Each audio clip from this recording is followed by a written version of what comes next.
Nesse período também, a ECA ela congregava alunos de outras escolas. Tinha gente de história fazendo ECA, tinha gente de filosofia fazendo ECA, tinha gente de letras. O curso de comunicação nos anos 80, eles estavam, né, em grande profusão. Então, muita gente queria estudar comunicação. Era um momento de muita procura.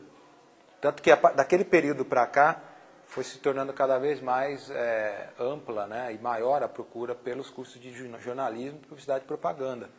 Que vocês sabem que durante anos foi campeã aí na procura, se você for comparar entre número de vagas e contingente de aspirantes, né?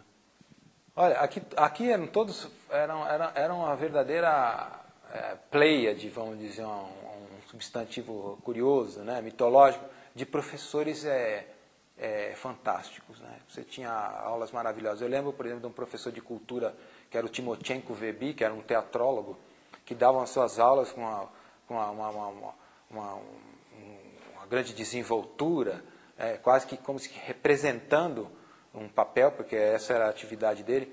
E, assim, praticamente a Bacega, por exemplo, as aulas que ela dava eram aos sábados. A gente não tinha, ao longo da semana, a grade para ter aula de segunda a sexta, não tinha salas. Então tínhamos aula de sábado pela manhã. E aí não faltava um aluno. Era uma vontade excepcional de entender as coisas, de ser agente da sua história, de contribuir, de ser um contemporâneo, né? E eu acho que assim, não tem um específico, né?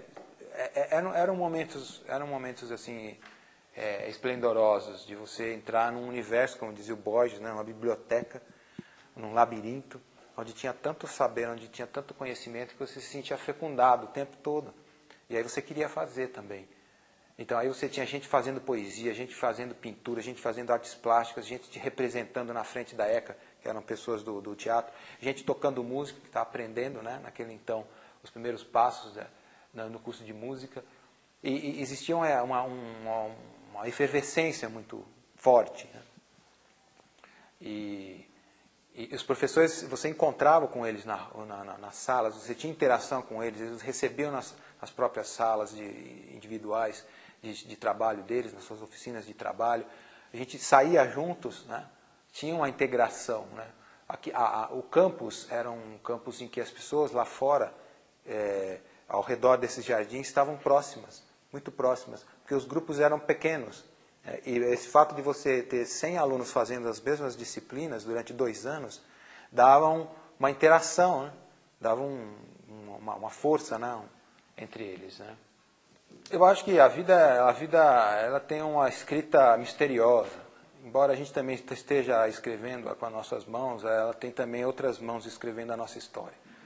Então, eu sempre quis fazer publicidade e propaganda porque aquilo me mostrava que a publicidade era um relato também da vida. Era uma história, era uma narrativa. Isso tinha a ver com a minha força, minha vocação para escrever. Então, nesse período todo, eu estava falando para vocês de publicidade e propaganda, de academia, de universidade, de agência de propaganda, mas durante esse tempo todo, aquilo que mais me moveu foi a arte da palavra. Tanto que eu escrevi durante esses anos todos e publiquei uma obra. Tenho uma obra literária nesse caminho. Assim, na verdade, eu atuo em várias frentes. A literatura, para mim, sempre foi a grande paixão e a grande vocação. O fato de escolher a publicidade me dizia que era um espaço no qual eu poderia exercer a arte da narrativa e teria uma ligação com o comércio, fazê-lo, né? Então, acabei optando por isso. De certa maneira, eu vivo da palavra. Seja a palavra, né, calibrada num resultado literário, seja a palavra graduada para um texto publicitário, ou mesmo revestida com um ensaio, de forma de um ensaio acadêmico, né, ou de um trabalho didático. Porque ao longo do tempo aqui na ECA eu acabei publicando livros de redação publicitária, que foram um dos primeiros do mercado. E eu acho que a ECA me deu isso. Tanto que eu dediquei o primeiro livro aos alunos da ECA. Por quê? Eu não tinha ideia do que eu poderia, de como eu poderia criar uma didática. Mas, vamos dizer, olhando as minhas dificuldades, eu achava, será que não tem um jeito de ensinar isso mais fácil? Eu tinha dificuldade de aprender, e acho que todo mundo tem. Então, eu falei, pô, mas se eu ensinar assim, e aí fui criando uma didática e fui implementando em sala de aula. Então, quando eu via, tinha um material que dava um livro. Daí escrevi esse livro, e daí esse livro saiu, e aí foi louvado, começou a ser adotado nas faculdades. É um livro que está em 7ª edição, sobre redação publicitária, texto publicitário. Então, eu nunca imaginei que um dia eu fosse escrever um livro sobre propaganda, sobre redação publicitária.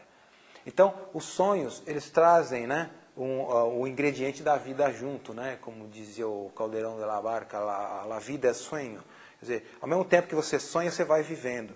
E você vai sonhando e vivendo. E eu acho que a ECA contribuiu muito porque ela me deu uma formação humanística, uma formação forte. Eu tive aulas com excelentes professores que eram, digamos, referências naquele instante, e ainda o são.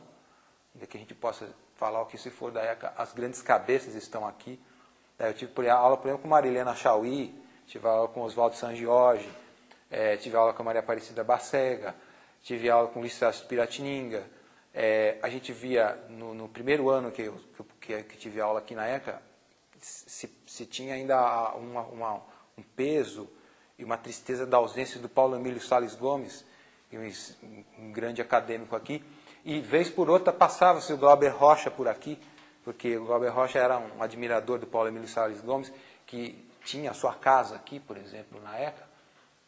Então você tinha um espaço de efervescência. E eu nunca imaginei que eu pudesse estar aprendendo tanto naquele instante. E, na verdade, eu estava. Então, eu penso que a ECA contribuiu não só para essa formação, mas para que eu pudesse descobrir o mundo do conhecimento. Tinha uma biblioteca maravilhosa, que você poderia, né, ler coisas fantásticas, descobrir coisas excepcionais, de quem vinha do interior. Né? Eu vinha de uma cidade pequena, que tinha uma biblioteca pública, municipal, e eu tinha lido todos os livros que tinha lá. Então eu tinha febre por saber, né? E aqui a interação com outras pessoas inteligentes, com pessoas sensíveis, com pessoas que queriam fazer coisas novas, queriam fazer arte, foi me dando essa possibilidade de também, de repente, fazendo o meu caminho. Eu penso que a ECA contribuiu demais, tanto que a publicação desses livros só foram possíveis porque eu dei aula aqui. Eu fui construindo sistematizando esse saber, né?